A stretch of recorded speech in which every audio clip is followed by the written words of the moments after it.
Good morning সবাইকে। আগের দিন আমরা শিখলাম যে সিম্পল প্রেজেন্ট কী জিনিস, কেমনভাবে হয়, তার উদাহরণ কী কী, এসব আমরা আগের দিন জানলাম। তো অসংখ্য ধন্যবাদ সবাইকে আমার ভিডিও দেখার জন্য। আজকে আমাদের টপিক হচ্ছে ইউজ অফ সিম্পল পাস্ট। তার আগে বলে নিই, যারা যারা আমার ভিডিওটা দেখছো একটু চ্যানেলটা সাবস্ক্রাইব করে দিও, আমাকে গ্রো করতে হেল্প করো, এবং প্রতিদিন এরকম নতুন নতুন ভিডিও সকাল সকাল আসবে এবং আপনারা ভিডিওটা দেখবেন। এই ভিডিও শুধু বাচ্চাদের জন্য না, এই ভিডিও বড়দের জন্য, যাতে বাবা মারাও এই ভিডিও মানে গ্রামার সম্পর্কে, ইংরেজি সম্পর্কে কিছু অন্তত জানতে পারে এবং তাদের বাচ্চারা তাদের জিজ্ঞেস করলে কিছু অন্তত বলতে পারে। সো এই ভিডিওটা শুধু বাচ্চারা নয়, বড়রাও দেখবেন এবং তাদের বাচ্চাদের বাড়িতে পড়াশোনার সময় হেল্প করবেন। আমাদের মধ্যে অনেক বাবা মাই আছে যারা ইংরেজি সম্পর্কে একটু কম নলেজ আছে, তাদের জন্য আমি ভিডিও বানাই, এবং বাচ্চাদের জন্য তো অবশ্যই বানাই, এবং তাদের বাবা মাদের জন্যও বানাই যারা একটু ইংরেজিটা কম পারেন। তো তাদের জন্য আমার এই চ্যানেলটা। সো সকলেই আমার এই ভিডিওটা দেখবেন। বেশি কথা না বাড়িয়ে আমি আমার টপিকের দিকে এগিয়ে যাই। আজকে আমাদের টপিক হচ্ছে সিম্পল পাস্ট। সিম্পল পাস্ট বলতে বোঝায়, আচ্ছা সিম্পল পাস্টটা লিখে নিই আমি এখানে আগে। Use of simple past, use of simple past. আমরা সকলেই জানি যে টেন্স তিন প্রকার হয়, প্রেজেন্ট টেন্স, পাস্ট টেন্স এবং ফিউচার টেন্স। আগের দিনে আমরা জানলাম প্রেজেন্ট টেন্স মানে সিম্পল প্রেজেন্ট। প্রেজেন্ট টেন্সের এরকম অনেক ভাগ আছে, আমরা আস্তে আস্তে সেগুলো জানবো। প্রথমে একদম সাধারণ থেকে শুরু করছি। প্রথমে সিম্পল প্রেজেন্টে কী ছিল? অ্যামিজারের ব্যবহার, বা সাধারণ বর্তমানকালে ছিল অ্যামিজারের ব্যবহার। আজকে আমরা সিম্পল পাস্টের দিকে এগিয়ে যাচ্ছে। সিম্পল পাস্ট, পাস্ট মানে এখানে হচ্ছে অতীতকাল, এবং সিম্পল পাস্ট বলতে আমাদের এখানে বুঝে নিতে হবে যে মানে দুটো ওয়ার্ড মাথায় রাখতে হবে, যে ওয়াজ এবং ওয়ার। যেমন আগেরটায় সিম্পল প্রেজেন্টে ছিল অ্যামিজার, সেরকম সিম্পল পাস্টে থাকবে ওয়াজ এবং ওয়ার। বোঝা গেল? এই ওয়াজ ওয়ার এর ইংরেজি এবং এর বাংলা মানে হচ্ছে ছিল। ওয়াজের মানে ছিল। এই সিম্পল পাস্ট টেন্সে ব্যবহার করা হয় মানে অতীতকালে কোনো ব্যক্তি বা বস্তুর গুণাবলী বোঝাতে বা পরিচয় বর্ণনা করতে। যেমন আগের দিন ছিল বর্তমানকালে কোনো ব্যক্তি বা বস্তুর গুণাবলী বর্ণনা করতে, সেরকম আজকে হচ্ছে মানে পাস্ট, সিম্পল পাস্টে হচ্ছে অতীতকালে কোনো ব্যক্তি বা বস্তুর গুণাবলী বর্ণনা করতে সিম্পল পাস্ট বা ওয়াজওয়ার ব্যবহার করা হয়ে থাকে। আচ্ছা, ওয়াজওয়ারের যে ফরমেশন আগের দিন আমরা শিখেছিলাম subject plus am is are plus object, সেরকম ঠিক কিছুটা সেরকমই আজকে থাকবে। হচ্ছে সিম্পল পাস্টে থাকবে সাবজেক্ট প্লাস এখানে যে অ্যামিজারটা ছিল এখানে থাকবে ওয়াজ ওয়ার, ওয়াজ ওয়ার প্লাস অবজেক্ট। বোঝা গেল? এবং এর ওয়াজ ওয়ার ব্যবহার করার নিয়ম আছে। ওয়াজ কোথায় কোথায় বসবে? ওয়াজ বসবে হি, she,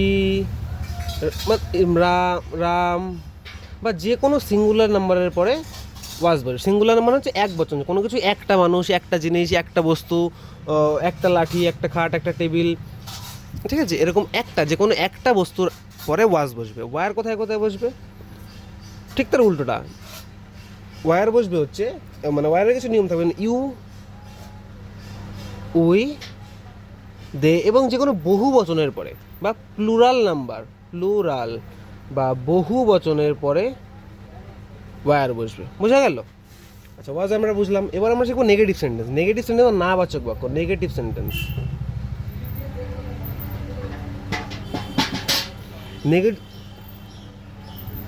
negative sentence, negative sentence মানে হচ্ছে না বাচক বাক্য। না বাচক বাক্য কি? না বাচক বাক্য শিখতে হলে আমাদের কী করতে হবে? না বাচক বাক্য মানে হচ্ছে নো বা নট। তো সাবজেক্টের পরে ওয়াজার বসবে এবং ওয়াজারের পরে একটা নট বসবে। কি বসবে? নট বসবে। তাহলে আমরা এখানে নেগেটিভের ফরমেশনটা একবার লিখে নিই। সাবজেক্ট প্লাস ওয়াজ ওয়ার প্লাস নট প্লাস অবজেক্ট। বোঝা গেল? তাহলে ওয়াজ আর নট প্লাস অবজেক্ট। আচ্ছা, এখানে আমরা একটু এবার উদাহরণের দিকে এগিয়ে যাই। উদাহরণ বলতে আমি কী লিখবো? যেমন আগের দিনে আমরা কী শিখেছিলাম? আগের দিনে আমরা শিখেছিলাম, এই যে আগের পাতাতেই আছে, আগের দিনে আমরা শিখেছিলাম Ram is the good boy, Ram is not a good boy, এরকম আমরা আগের দিন শিখেছিলাম। আজকে আমরা অন্য উদাহরণ দেখি। আমি যদি এখানে লিখি the car was red, the car was red বা গাড়িটি লাল ছিল। দ্য কার এখানে সাবজেক্ট, ওয়াজ রেড। তাহলে দ্য কারটা কি এখানে? এই সাবজেক্ট, এই ওয়াজ ওয়ার হচ্ছে ওয়াজ ওয়ারের ওয়াজ ওয়ার প্লাস অবজেক্ট। অবজেক্ট হচ্ছে যে অবজেক্ট হচ্ছে রেড। বোঝা গেল? এইটার সাথে এইটা এবং এটার সাথে এইটা। ওয়াজ ওয়ার থেকে আমরা এখানে ওয়াজ নিয়েছি।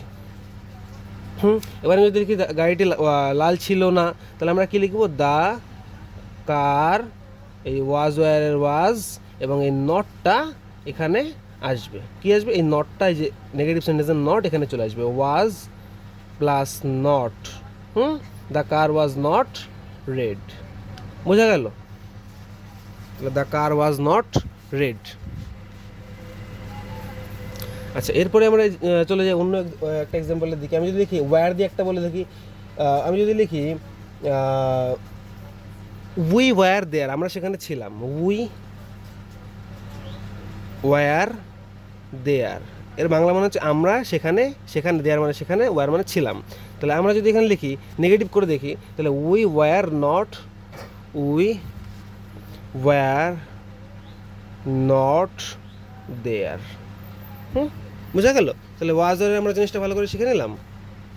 একদম সহজভাবে, একদম সহজ পদ্ধতি আমি তোমাদের ইংরেজি শেখাবো, এবং ইংরাজি বড়রা বাচ্চারা সকলেই শিখবেন, আমাকে সাপোর্ট করবেন এবং চ্যানেলটা সাবস্ক্রাইব করবেন। থ্যাংক ইউ সবাইকে।